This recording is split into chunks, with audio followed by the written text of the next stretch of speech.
Welcome back. So still we're talking about China, how important it is when it comes to the mutual cooperation, and definitely we have many important fields to be tackled when it comes to China and Egypt, and especially also here we have signing the deals of 51 mega projects, $1.6 billion loans from the Bank of Beijing to enhance the foreign reserves. All of these are very important. How do you read all of this? They are very, very important, and actually China is an important experience, and the Chinese, people and experience and how to find a different policy than most of the world actually, and the Western countries, and still continues to be one of the biggest countries in the world is very important. The economic power of China is very important, and it's very important for us to benefit or learn from this experience and take some points that's more convenient to our new experience in Egypt. To me, it's very important to work on all those agreements. A little bit, sometimes I'm worried regarding the loans, and I think it's not a long time solution for the reserve, the Egyptian reserve. It should be the revenues of our production or our sale that make our reserve. Yes, we can resort to some short-term solutions, but we have to pay attention to this. This is a short-term solution, and this cannot continue for long. We have depended... The point is how to allocate money to work on ourselves, to work on the human resources, to work on our own factories. I think this is the most important part. And exactly. Also we can learn a lot from this experience from China, because yes. Talking about human resources, actually people over there, they are working in a very unique way. It's very cultural there. It's cultural there, actually, how to work, how to be dedicated to work. Here, I think in Egypt, many of us have lost this spirit. It has to do with the environment again. So we have just provide a good environment for the employee. I mean, a lot of things, because what proves this is when the Egyptian person travels abroad, he proves to be the most successful. Because actually the targets are clear, the ethics and the rules are clear. Until now, for example, if we can say, are we 100% with the open market, or we are closer to the socialist experience of Nasser or of China? Definitely you are. For example, it's not which kind of open market. What kind of rule that governs this? The balance between the labor forces and the businessmen. This is not very clear until today. Even the new law that should have been issued actually since the economic conference in Egypt, it's not actually issued until today. Now will include transportation, higher education, technical education, and I'm very much interested in the technical education, because also we need to give much more concern to the technical education. This is exactly what we need right now. It is part of what we need. It's as well transportation actually is one very important point of what we need. Because I always believe that education is the basic if you want to do anything. Education, it cannot be really working and the results cannot be that big unless we have an overview and a comprehensive plan on different kinds of education. What kind of education do we need? What kind of product do we need out for this generation, those people who are going to school this year? What do you want them to be in 15 years? So if we don't have this comprehensive vision for the coming 15 and then 50 years, we will just go in circles, and there are sincere tries, sincere people who are trying to work, but still the results are much less than we need. Right. Moving on to Al-Masri اليوم, El-Sisi tackles combating terrorism with the head of the Central Intelligence Agency, CIA. The president says, we support the President El-Sisi meets with John Brennan, the director of the U.S. Central Intelligence Agency. And El-Sisi and Brennan discussed the latest developments in Egypt and the region, as well as cooperation between two countries in the fight against extremism. This is also something that is really of great importance. Yes. It is extremely important, actually. And the declared vision for Egypt about combating terrorism is one of the most important and actually comprehensive visions if we talk to different fields. It's very different than the U.S. vision. U.S. works with some groups in different countries and actually attacks the same groups in other countries, which is the game that's being played by regional forces and international forces, either in Libya, in Yemen, in Iraq, in Syria. And this is very dangerous.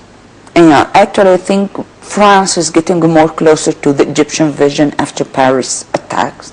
So I think it's very important to reach a universal and international agreement on combating terrorism all over the world and at the same time.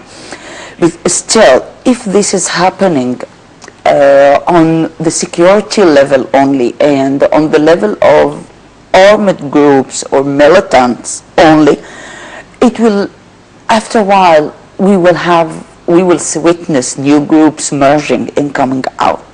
So this has to go hand in hand with cultural enlightenment, a different rule more for the religious entities. And a rule to follow, that if you are against terrorism, you will never be against terrorism if you are still supporting and funding, and you know who is funding these people with weapons, with oil, with gas, with all of these. So if you want to be against terrorism, if you want to find terrorism, funding them. Stop funding them. It has to be this. Sure. You will be the next target, actually, because you will never be able to stop them. Now it's clear now. No one can stop them. A long time ago, and we all know who is funding, who is giving them everything, but still, and the same people are complaining. Yeah. So I think this is the issue. Let me move on back to Al-Ahram newspaper. The House of Representatives approved the law of exempting the heads of the supervision apparatus from their posts.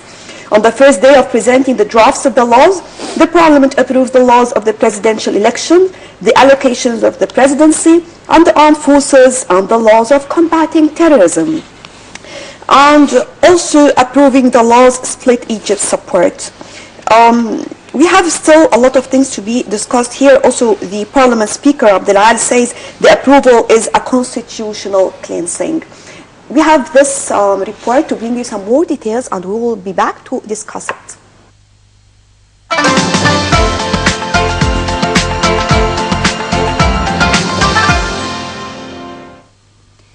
In its second session on Sunday, Egypt's parliament approved the memo allowing some armed forces to continue their combat operations abroad with the aim of defending Arab national security in the Gulf and the Red Sea regions. Parliament Speaker Ali Abdel clarified that the National Defense Council had approved extending the combat operations for 1 year or until the missions are accomplished. The Parliament also approved a number of laws pertaining to criminal procedures, military affairs, transferring funds, and the possession of weapons. It agreed to establish a committee to investigate statements made by head of the Central Auditing Authority, Hisham Genina, that corruption costs reached 600 billion Egyptian pounds in 2015 alone. The Constitutional and Legislative Committee had also ratified on Saturday 34 laws pertaining to presidential elections, practicing political rights, and the Parliament, in addition to combating terrorism and electoral districts laws. The Educational and Scientific Research Committee also ratified 8 laws. The newly elected legislature is constitutionally obliged to review the executive decrees within 15 days of its first session, which was on January 10th, and either approve or reject them. Egypt's new parliament has 568 elected members, plus another 28 appointed directly by the president. The parliament also approved a 2014 decree on the protection of critical government institutions.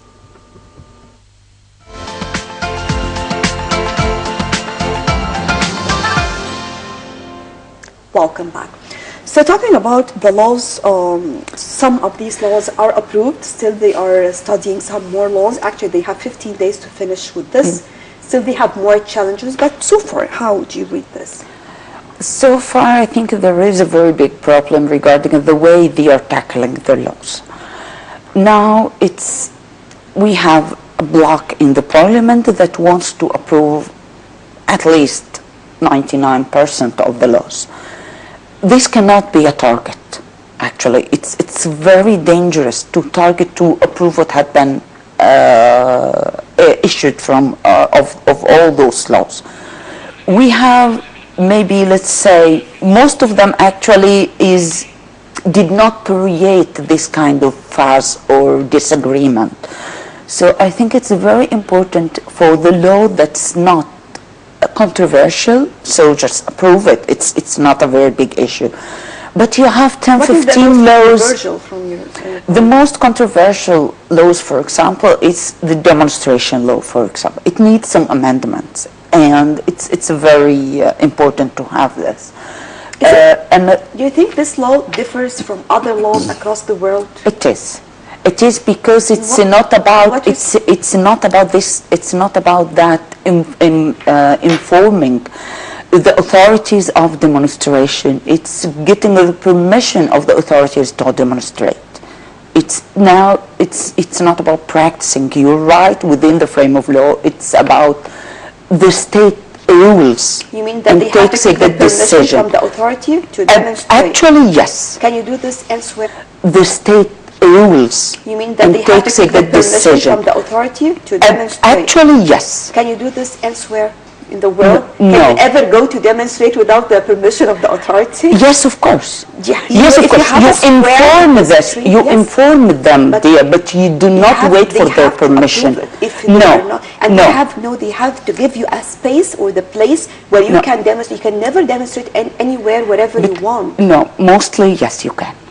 Unless it's not one of the prevented places. So the point is that you are allowed to demonstrate wherever you want, whenever you want, and tell the authorities that you are going to demonstrate in this place. Unless if this is 1, 2, 3 places, for example, that are forbidden to be demonstrating in. What we have in Egypt is different. When it comes to this, we have to talk about it a lot because, yes, you cannot demonstrate in certain places. For example, in the United States, you can never go to certain places. This is what I'm saying. Yes. This is what I'm saying. There are some exceptions prevented. In some more details. Well, actually, Mrs. Nafisa Sabagh, Editor-in-Chief of Masriyat.